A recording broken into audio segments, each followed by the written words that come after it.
السلام عليكم ورحمة الله تعالى وبركاته. soo noqod wanaagsan asxaabta. Dadka qaar ayaa wali aaminsan aragtidan dhahaysa marka aad gabowdo ama aad duqowdo waxaa qasaba inaad joojiso waxbarashada. taasina waa sababta ay u yartahay in la arko dad badan oo waaweyn oo sii wada safarkooda waxbarasho. duruuf kastaba ha uga haraane. Si kastaba ha ahaatee, aragtidaasi ma ahan mid sax ah. waxaana daliil u ah muuqaalkan aad iin wada maanta ee ku soo dhawaada mawduuceena.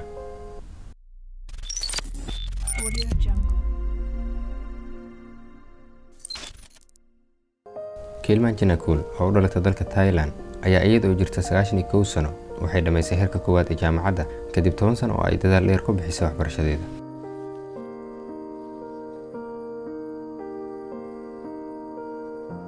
marwadan ayaa mar walba jeclayd inay aado isla markaana dhamayso jaamacadda, laakiin intii ay dhalinyarada ahayd fursad uma helin inay rumayso riyadeeda.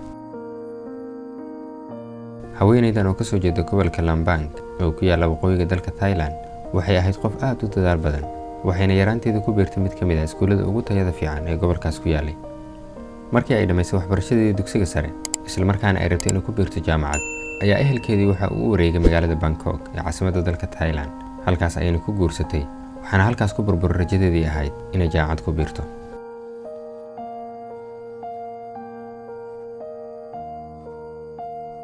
muddo dheer kadib oo ay aragtay carruurteedii oo dhameeyay jaamacadaha ay go'aansatay inay ka dhabayso hamigeedii. ugu dambeynna waa ay ka qalin jabisay heerka koowaad ee jaamacadda.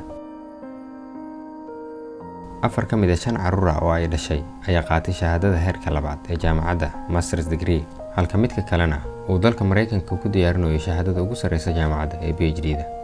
ma aha waqti dambe, maskaxdeedu weligeed way soo jeeday wayna firfircoonayd si ay wax u barato, ayay tiri Kilman.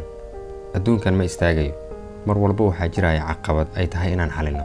sidaa darteed, caqabad kugu timid yeysan kaa hor istaagin hamigaaga, ayay ku sheegtay waraysi ay marbixinaysay. mar la weydiiyey sirta ka dambaysa guusheeda ayaa waxay ku jawaabtay, waa go'aan iyo hiigsi waxa heerkan i gaarsiiyey. aad baan u farxayay markaan guulaysto, waana murugoon jiray haddii aan ku guuldaraysto waxbarashada.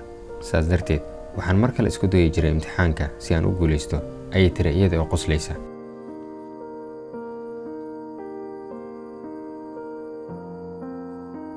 daawade, waxaa laga yaabaa inaad isweydiinayso muxuu yahay qorshaha ay u qaadatay shahaadada jaamacadda iyada oo da'daas jirta. laakiin su'aashaas iyada ayaa ka jawaabtay, waxayna tiri, dadka intooda badan waxay wax u bartaan inay shaqo ku helaan. anigana da'da aan jiro awgeed cid shaqo i siinaysa ma jirto, laakiin waxaan ku faraxsanahay in hadaf ka mid ah ahdaafteeda nolosha aan xaqiijiyey.